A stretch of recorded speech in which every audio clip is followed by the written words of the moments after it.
and welcome back to my channel. So today's DIY video, I am so excited to bring it to you guys because a lot of times when I have a DIY in mind, sometimes it comes out the way I planned it, other times it doesn't turn out quite as I planned it, and then there's times like this one where it comes out way better than I expected. And this DIY was actually inspired by another YouTuber, but you guys probably know who she is because she's a big YouTuber, and it was this DIY was inspired by Do It on a Dime by Catherine.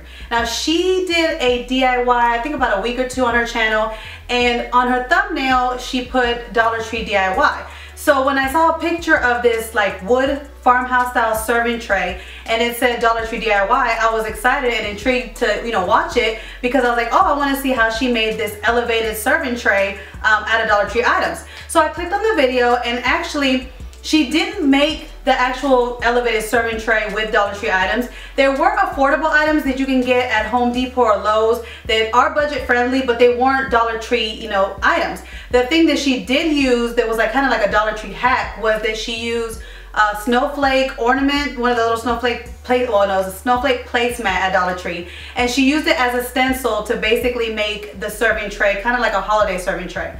So as I'm watching this video, I got inspired to create, an elevated serving tray of my own, but to only use Dollar Tree items. And I did just that, guys, and I love the way that it came out. It looked so rustic, so farmhouse, so of that cracked wood, and it came out way better than I expected. And everything that I used in this video was from Dollar Tree except for the paint. I did use two paint colors, but they were only 50 cents each. They were like the 50-cent craft paints that you can get at Walmart. So both of them put together were $1 itself. So everything that I used to create this elevated farmhouse rustic kind of serving tray was $1 or less. So if you guys would like to see my version of a farmhouse style elevated rustic serving tray, then stay tuned to this video. To create the board part of this DIY, I used those Dollar Tree Jenga blocks to create it, and it took me 5 boxes and 7 block pieces from a 6 box to create the board.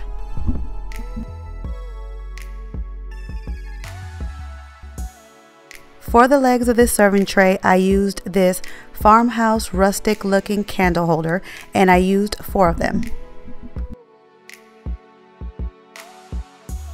To attach the Jenga blocks together, I'm going to be using this Elmer's wood glue, which I also found at Dollar Tree, and this glue works very well and holds the blocks together perfectly.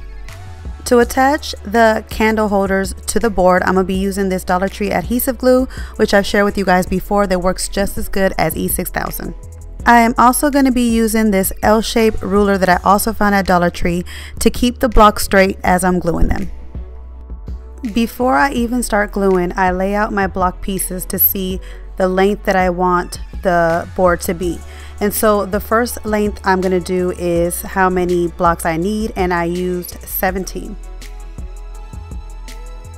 The length of my board came out to be 11 rows of 17 blocks.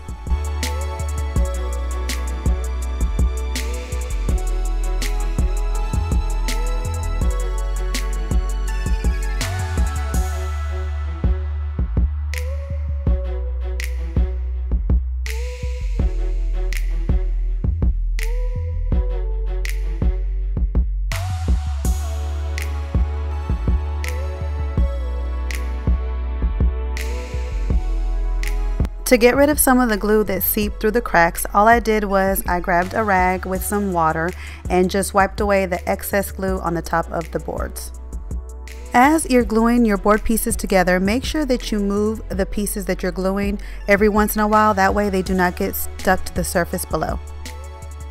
In about 5 to 10 minutes, your board pieces are actually glued well together, and you can move them over gently and start on another row.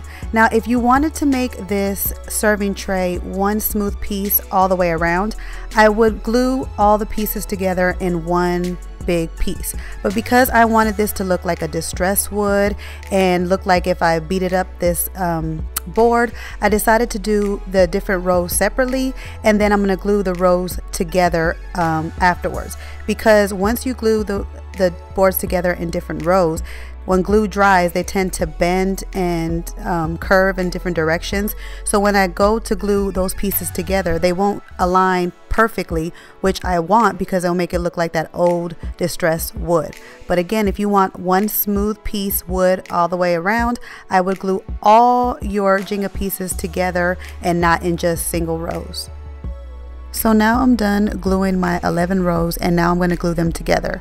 And so again, as you can tell, when the glue has dried, the wood has kind of bent up in certain places. So when I go to attach these different rows together, they're not going to align properly, but that's the look I'm going for.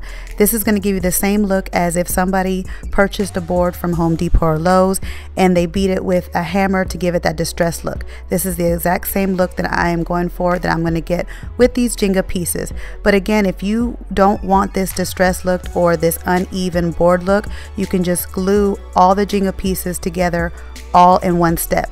But if you want the distressed look like I'm going for, you want to glue the rows separately and then glue them together afterwards. I added some extra glue to the back side of the board, and I wasn't worried about cleaning this part up because this is the part that people will not see. Once you flip the board over, you will notice that there are some cracks and holes on the top of the board. Now, if you do want to fill those in, Dollar Tree also has some Elmer's wood filler that I found a while back in there. I'm not going to fill them in because I like this look because it makes it look more like the distressed wood for me. Before I start painting the board, I'm going to glue on the candle holders to the bottom side of the board, and I'm going to do this by using a combination of the adhesive glue that I share with you guys and also my glue gun.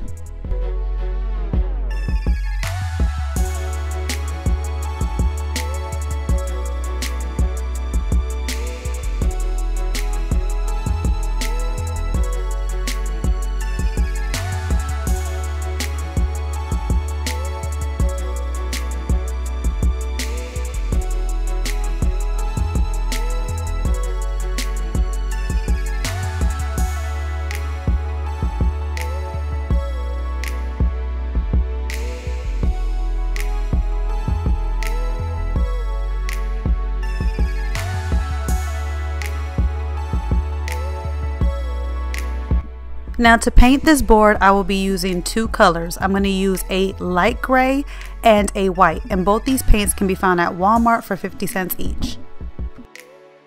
For my first and base color, I'm going to use the light gray.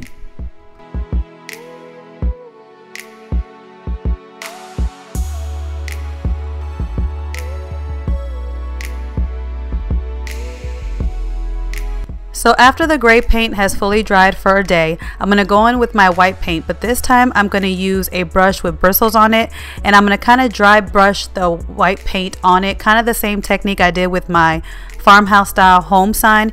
If you haven't seen that video, I'll put a link down in the description box below. But basically I'm going to tap off the excess so I'm not putting on too much white paint, and I'm going to kind of scatter it all around the board to kind of give it that aged look.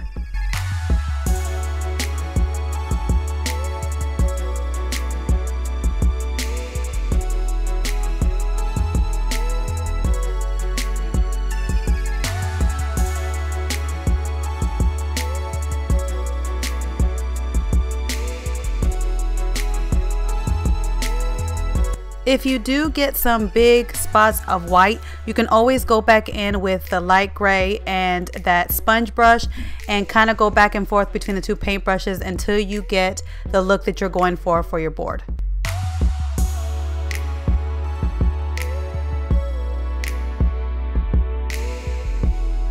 And this is how it came out, guys, and I just love how it came out. And as you can see, not all the boards aligned, but this is how I wanted it. I wanted that distressed look, that farmhouse rustic feel look, so I just love the way this came out. Let me know down in the comments below if you want to see other DIYs, farmhouse style DIYs.